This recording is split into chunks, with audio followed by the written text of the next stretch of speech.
यानंतर एक महत्त्वाची बातमी, पुण्यामध्ये भाजपचं ऑपरेशन लोटस यशस्वी झालेलं आहे। भाजपनं शरद पवारांच्या राष्ट्रवादीला मोठा धक्का दिलेला आहे। उद्या अनेक पदाधिकारी हे भाजपमध्ये प्रवेश करणार आहेत।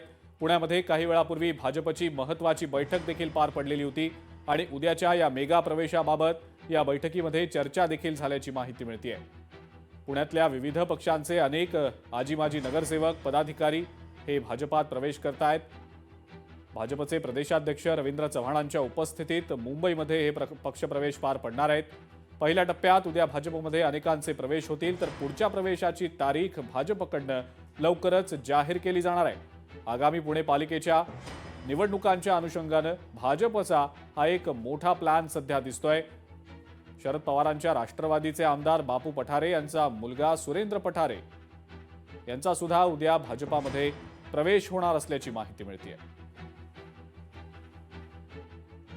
आणि भाजपच्याच या पुणे पालिकेच्या अनुषंगानं राबवल्या गेलेल्या ऑपरेशन लोटस संदर्भात आपण अधिक माहिती जाणून घेऊया। आपले पुण्याचे प्रतिनिधी अमोल धर्माधिकारी सध्या आपल्या सोबत आहेत। अमोल, ऑपरेशन लोटस आता स्थानिक पातळीवर पालिका निवडणुकांच्या पार्श्वभूमीवर सुद्धा भाजपकडनं राबवलं जात आहे आणि फक्त शरद पवारांच्याच राष्ट्रवादीचे नाही तर इतरही काही पक्षांचे पदाधिकारी असतील, माजी नगरसेवक असतील किंवा महत्त्वाचे कार्यकर्ते असतील, हे सुद्धा भाजपात उद्या प्रवेश करतायत आणि टप्प्याटप्प्यानं हे प्रवेश होणार असल्याचं समजतंय। अमोल, काय सांगता येईल या सगळ्या पक्ष प्रवेशाबद्दल आणि भाजप पुण्यामध्ये राबवत असलेल्या ऑपरेशन लोटस बाबत? अजिंक्य, गेल्या काही दिवसांपासून हे पक्षप्रवेश आहेत ते कोणत्या ना कोणत्या कारणाने रखडलेले होते। अगदी गणपतीपासून हे सगळे पक्षप्रवेश होणार असं म्हटलं जात होतं, मात्र त्याला मुहूर्त मिळालेला नव्हता। उद्याचा हा मुहूर्त मिळालेला आहे। काही वेळापूर्वीच भाजपच्या पुण्याच्या कोर कमिटीची एक बैठक पार पडलेली आहे, ज्याच्यामध्ये काही नावांवर हा शिक्कामोर्तब करण्यात आलेला आहे, पण अतिशय गुप्तता या नावांबद्दल भाजपकडून बाळगली जाते, कारण की कुठेही दगाफटका होऊ नये किंवा जे उमेदवार जे लोकप्रतिनिधी आहेत, माजी नगरसेवक आहेत, जे प्रवेश करणार आहेत त्यांच्याबाबत कोणतीही अडचण येऊ नये यासाठी भाजपकडून मोठी खबरदारी घेतली जाते। पण आपल्याला जी नावं समजलेली आहेत त्यामध्ये जवळपास 20 ते 22 जणांचा पक्षप्रवेश हा उद्या सकाळी 10 वाजता रवींद्र चव्हाण जे भाजपचे प्रदेशाध्यक्ष आहेत यांच्या उपस्थितीमध्ये होणार आहे। आणि यातली काही महत्वाची नावं आपण सांगूयात, ज्यामध्ये सुरेंद्र पठारे जे बापू पठारे आमदार आहेत, शरद पवार यांच्या पक्षाचे वडगाव शहरीचे एकमेव आमदार आहेत, त्यांचा मुलगा सुरेंद्र पठारे हा या भाजपमध्ये प्रवेश करतोय। त्याचबरोबर बापू पठारे यांचे पुतणे महेंद्र पठारे हे सुद्धा उद्या प्रवेश करतायत। ते सुद्धा 2 टर्म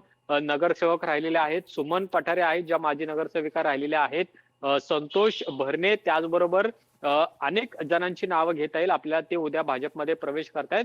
दुसरीकडे अजित पवार यांच्या पक्षाचे पीडीसीसी बँकेचे अध्यक्ष राहिलेले विकास नाना दांगट हे सुद्धा उद्या प्रवेश करणार आहेत, ते सुद्धा उद्या हाती कमळ घेतील। दुसरीकडे बाळा धनकवडे जे कात्रज भागातून शरद पवार यांच्या पक्षाचे नगरसेवक राहिलेले आहेत, ते सुद्धा उद्या भाजपमध्ये प्रवेश करणार आहेत। आणखी काही जणांची नावं आहेत, मात्र भाजपकडून ही नावं सांगण्यास अजूनही नकार दिला जातोय। यातलं आणखीन एक महत्वाचं नाव जे आपण सध्या संभाव्य म्हणून सांगतोय की सचिन दोडके जे राष्ट्रवादी काँग्रेस शरद पवार पक्षाचे नगरसेवक आहेत, गेल्या 2 वेळा त्यांनी विधानसभा निवडणूक लढवलेली होती। सुप्रिया सुळे यांची अत्यंत विश्वासू म्हणून सचिन दोडके यांची ओळख आहे, ते सुद्धा उद्या प्रवेश करतील अशी चर्चा आहे, पण अजूनही त्याला दुजोरा मिळत नाहीये।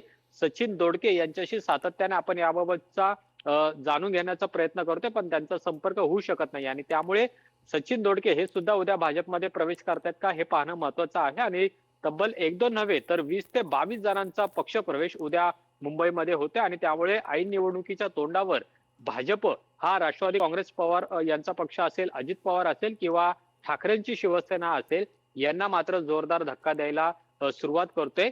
काँग्रेसचा एकही यामध्ये पक्षप्रवेश होत नाही अशी सुद्धा माहिती समोर आलेली आहे, पण दुसऱ्या टप्प्यामध्ये हे पक्षप्रवेश होऊ शकतात अशी ही माहिती मिळते। पण या संपूर्ण घडामोडींवर भाजपकडून मोठी गुप्तता आहे ती पाळण्यात येते आणि त्यामुळे उद्या प्रत्यक्षात आता किती जण पक्षप्रवेश करतायत आणि कोण कोण प्रवेश करतायत हे सुद्धा पाहणं महत्वाचं असणार आहे। ठीक आहे, आपण उद्या बघूच या की रवींद्र चव्हाणांच्या उपस्थितीमध्ये नेमके कोणकोणते आणि किती नेते कोणत्या पक्षाचे भाजपात प्रवेश करतायत ते। अमोल, धन्यवाद, ही सविस्तर माहिती आपण दिलीत त्याबद्दल।